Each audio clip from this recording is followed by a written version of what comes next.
the savages. I'm disappointed with this movie too because there ain't one goddamn Indian in this movie. Yeah, there were no blacks. There were nothing. Hey, wait a minute. Come on. Hey, there was some blacks.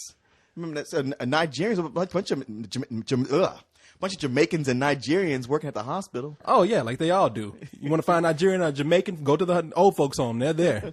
But this movie, man, it's it really takes a horrible, depressing look at getting old and death. Well, I mean, the basic point of this movie is getting old sucks. Yeah. And not only does it suck to get old, but it sucks for the people around you when you get old.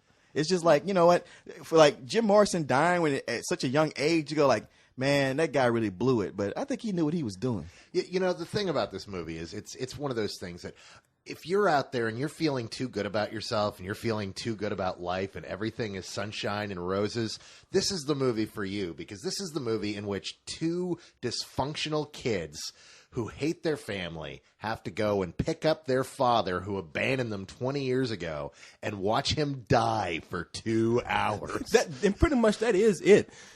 Laura Linney and Philip Seymour Hoffman, they played brother and sister, and you're not really clear on what their history is with the whole family, but their relationship with each other or with their father. You get the feeling that everything was strained. They didn't get along as brother and sister.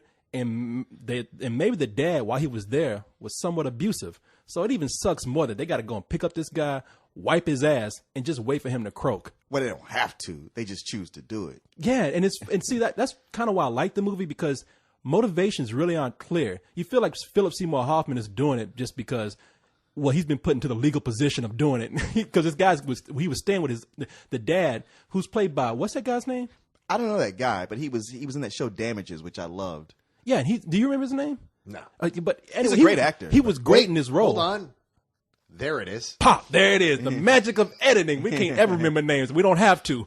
But he was great as their father. And he was staying with his girlfriend before.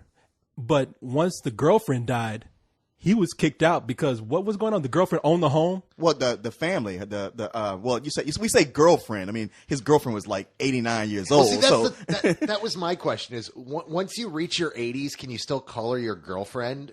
Is she not just that? Yeah. At that point, isn't she just your life partner or your roommate? She's your old lady. For that, she's literally old lady. She's your sagging piece of ass.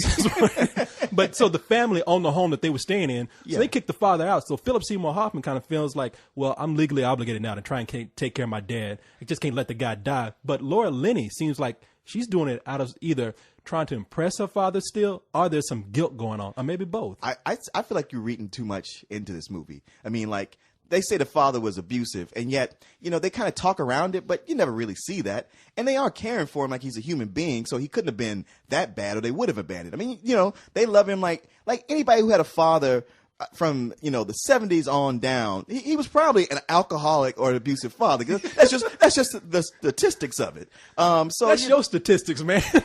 Oh yeah, like you and your dad get along so well. Crickets. But the thing is, you know, I mean, it's a human being. You know, you do owe something to him. I mean, you know, their mother ran out on him, so he, you know, abusive or not, he was the one who was there to take care of him. Oh, so he was probably just mad as hell, and he came in every now and then and just slapped him on the head because he was pissed. I mean, this is a typical story. The thing about this movie is it's very realistic. I mean, like as opposed to Little Miss Sunshine, where all the characters were like dysfunctional to the point of almost being cartoonish. These are real, like, neuroses. And this movie is realistic to the point of being kind of uninteresting. Kind of uninteresting? All right. Well, just flat out uninteresting. Okay, so I figure you got a totally different opinion on this. Oh, yeah, no, I'm with Leon, man. I was bored watching this. Now, granted, what is important to note is this is exactly the type of film that I don't dig. I mean, I love a good indie film, but a film that's just about dysfunctional families being dysfunctional for 2 hours and the whole concept of let's peel the layers on all these characters and learn why they're dysfunctional. I could give a shit. Honestly, it's just like, wow, here's two more people I wouldn't want to have a beer with. Awesome. It bored me. And as I was watching it, I was like, you know what, this is exactly the type of film I don't dig on. And guess what? I didn't dig on it. It wasn't different enough, unique enough, or have powerhouse performances enough to give me anything really to chew on. I thought everything was done as well as it can be for this kind of film. It just didn't cross the borders for me enough to entertain me. Yeah. I did like the movie. I mean, I don't know, maybe I relate to it a little bit more than I should. I don't know. But the thing is, I'm not crazy about the movie like you're hearing these critics say now. Oh, really? Are they going nuts over it? I've read, maybe I'm exaggerating. I've read like these glowing reviews about it, and I don't think the movie is this triumph. I don't think the movie is anything original. It's actually, I've seen this kind of drama over and over again. I do like Laura Linney, and I do like Philip Seymour Hoffman as actors in the movie. However, it's as characters, there's no one I like in this movie. Everyone I like in this movie is either in the background or they're a cat. or they catch a plane to Poland. Yeah, exactly. Everybody who's nice in likable this movie is there for like 5 minutes and like, you know what? I really have to get out of this movie now. But see, now here's why I'm confused about the movie, because I don't think they're trying to make you like these people. I think they're trying to say, like, in any other movie, this would have been some sort of it would have taken this course where the dad would have softened up maybe a little bit, but this fool never he was angry and pissed off this whole movie. Well, let's also, like, you know, don't skip over the fact that he was diagnosed with dementia. I mean, yeah, he was angry and yelling, but there was something wrong with his brain. He was you know, on his last legs mentally. So there's really no way to tell what he was like before that started to happen. Well, but you know what? I think that's immaterial because he's never really much of a character. He's kind of the MacGuffin of the whole film. He's there to provide the pathos for our other two characters. He's in the movie enough so that we feel bad for these two. And we know this guy was a douchebag back in the day, but the whole movie is about feeling awful and watching these two people go through this major crisis of having to take care of somebody who never really took care of them. Now, see, what I thought was funny was how they talk about him like he was a douchebag, and yet the two of them are arguing so much, he's turning his hearing aid off. He's like, God damn it, I can't even die in peace with these two around. Yeah, well, you know, I think that it was a great performance by that actor, but I think it was a one-note performance. I mean, I just one time. I mean, he could have gone back to being an asshole halfway through the movie, but there just need to be some sort of humanity there, not because I want it for my own emotional needs. It's just, out of that performance, I needed something. I just felt like they didn't develop that character enough, like you said. And, you know, this movie made me feel bad because I wouldn't have put up with that shit from him. He's in a wheelchair. I would have rolled his ass down some steps at some point, all that yelling he did. I mean, it was just too much. No, because you would have thought about, you know what, one day it's going to be me here, and I don't want nobody rolling me down the steps. No, because the day I'm wearing adult diapers, the day I'm driving my car off a cliff, going down a blaze of glory, ain't happening to me. We'll see when the time comes. Everybody says that when they're young. Wait a minute, say that again? I said, we'll see that when the time comes. Everybody says that when they're young. But when you start getting around 60, you be like, well, you know, ain't no crime in wearing a diaper. I mean, they do advertise them on TV. They can't be that bad. One thing I want to say, though, is like, you know, like, I'm sorry. I want to know, if you're driving that car off the cliff, is there a little white lady sitting in the back seat going, "Where are we going, Clifford?" Now you be quiet back there, Miss Daisy. We're going on a ride. I said I was going. I didn't say I was going alone. You know what? And as great as actors as Philip Seymour Hoffman and Laura Linney are, and they do a good performance in this movie, they're pretty much playing characters that they play almost every time. That's it. Laura Linney is like the queen of the neurotic bitch character. Say that again?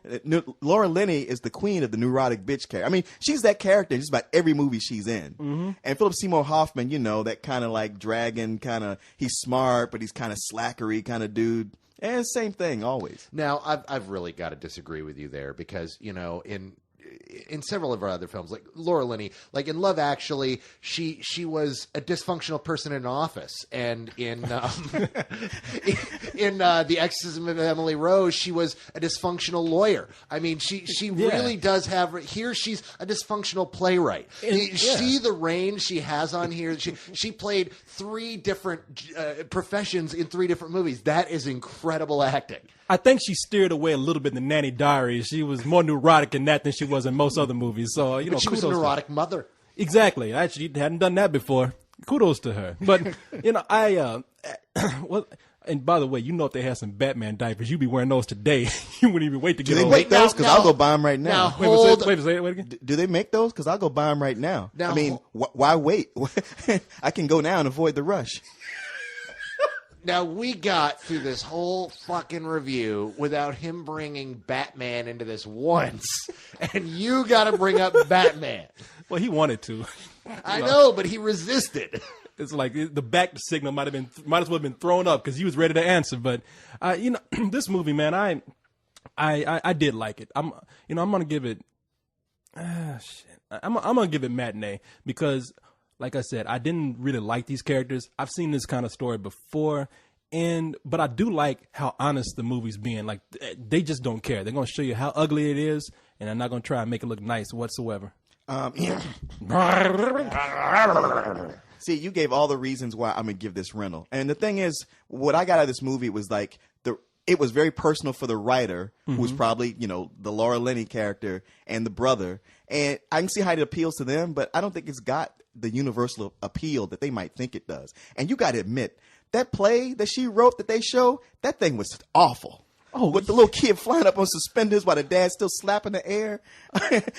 He's back there crying. I'm like, yeah, I'd be crying too. I think it was my sister wasted her money. I think it was meant to. Yeah, that's why he was crying. He wasn't crying for the play. He's like, fuck, she fucked up again.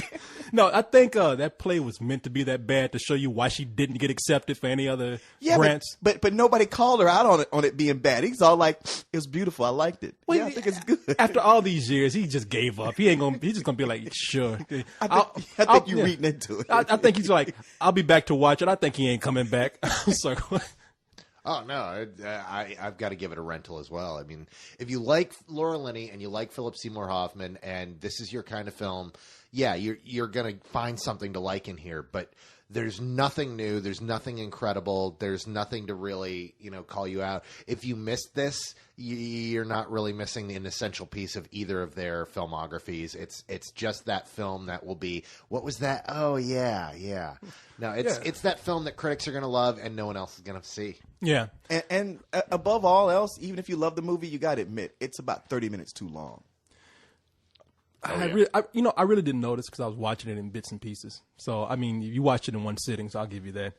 I do this all the time, and I'm not even trying to make a joke here, but was Laura Linney better looking in this movie than any of the movies she's been in because she had dark hair?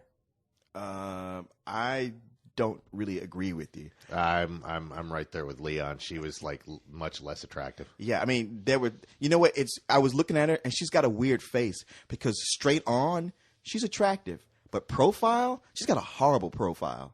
Well, I don't want to do her profile. Yes, but at some point you may see her from a profile. I don't know, man. Something sexy about that dark hair. What is it with you and old white women these days? She ain't that old, man. Damn. She ain't that old, man. She's like, I don't know. Dude, once a white woman turns 36, it's pretty much over. Oh, 36? Wow, that's giving her a little leeway. Hey, I'm kind. But their sex drive is kicked in stronger than ever. Yeah, well, you would too once you got that ugly. Oh, Jesus. Yeah, man. you got nothing left. She ain't there. Yeah, once they become cougars, they'll attack you like Pepe Le Pew. Laura Linney, I know you ain't listening to this, but just in case, you do just happen to come across this, you ain't that ugly. I don't know what y'all talking about. I wish. Oh, wow, you sweet talker. Yeah, take that shit back, man. I'm kind of pissed off y'all to being this mean. I don't like this. Oh, my God. Why? Are we cock blocking you or something? In a way, yes. He feels dirty because he paused the film during the sex scene. And, if it could happen. Took care of himself, and now he's like, man, she ain't ugly. I totally whacked off to that. In case someday I happen to run into Laura Linney and she remembers this, it could hurt, yeah. Come on. Never say never. Dude. Hey, who opened this door? Who took the lid off that box, my friend? That would be you. Plus, isn't she hot? Man, a simple yes or no would have been suffice. Y'all had to call her ugly and call her old. And she's still, man, she's hot to me and she ain't that old. Dude, she's a white woman in her 40s. She ain't going to turn you down. You said she was 36. No, I said 36 was the cutoff. Oh, fuck it then. She's about 10 years past that. Oh, never mind. I want her more now. Damn, stop.